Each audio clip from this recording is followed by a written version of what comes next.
दिल्ली में विधानसभा चुनाव है और विरोधी दलों में आरोप प्रत्यारोप का दौर जारी है। फिलहाल अवैध बांग्लादेशियों और रोहिंग्याओं पर आपसी विवाद छिड़ा हुआ है। दिल्ली सीएम आतिशी ने बीजेपी पर कई बड़े आरोप लगाए हैं। आरोप भी ऐसे जिन पर खुद दिल्ली सरकार कटघरे में रहती है। आतिशी के सवाल हैं कि दिल्ली में अवैध रोहिंग्या कैसे एंटर हुए, जब सीमा की सुरक्षा केंद्र सरकार की जिम्मेदारी है। तो क्या दिल्ली सरकार इन्हें लेकर आई है? बीजेपी ने इन घुसपैठियों को खाना, पानी, रहना, बिजली फ्री दी हुई है, या फिर भाजपा की केंद्र सरकार की ये कोई चाल है ताकि दिल्ली सरकार पर सवाल उठा सके, दिल्ली सरकार पर आरोप लगा सके? यही नहीं, सीएम आतिशी पूछती है कि दिल्ली में रोहिंग्याओं को भारत में अवैध तरीके से प्रवेश कैसे करने दिया गया, जबकि दिल्ली तक पहुंचने के लिए 6 राज्यों से होकर गुजरना होता है। केंद्र सरकार ने ही उन्हें घर दिए हैं और बसने की सुविधा दी है।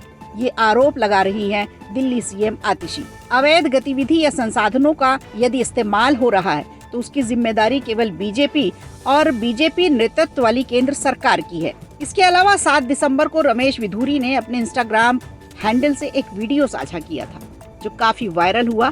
दरअसल वीडियो में एक रिपोर्टर रोहिंग्याओं की बस्ती में जाती है और जब उनसे सवाल पूछती है तो वो खुलेआम ये कहते नजर आते हैं कि दिल्ली सरकार उनकी मदद करती है, दिल्ली सरकार उनके परिवार को रहने खाने की व्यवस्था कराती है।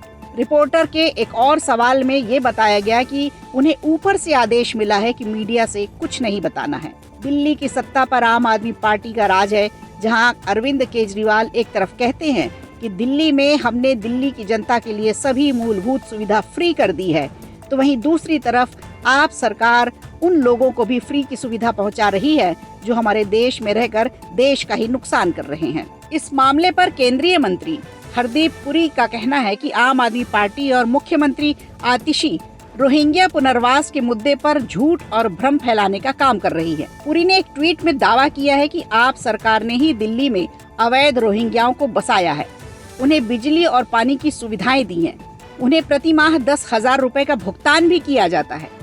पुरी ने ये भी कहा कि आप द्वारा फैलाए जा रहे सारे तथ्य गलत हैं। वहीं भाजपा अध्यक्ष वीरेंद्र सचदेवा ने कहा है कि रोहिंग्या और बांग्लादेशी दिल्ली के नागरिकों के अधिकार छीन रहे हैं, इन अवैध प्रवासियों को हटाया जाना चाहिए। अब आप सोच रहे होंगे कि आखिर रोहिंग्याओं को दिल्ली में संरक्षण देने से आपका क्या फायदा हो सकता है।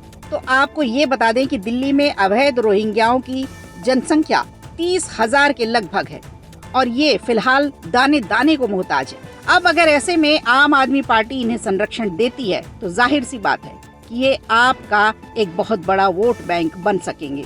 दिल्ली की जहांगीरपुरी, यमुना पार, बाहरी इलाके में बांग्लादेशियों के खिलाफ ड्राइव जल्द शुरू हो रही है और इन्हें देश से बाहर निकाला जाएगा। अब आतिशी के इन सवालों पर आप कितना इत्तेफाक रखते हैं, हमें कमेंट बॉक्स पर जरूर बताएं। वीडियो अच्छा लगा हो तो लाइक कीजिए, शेयर कीजिए और कमेंट बॉक्स में हमें जरूर बताइए।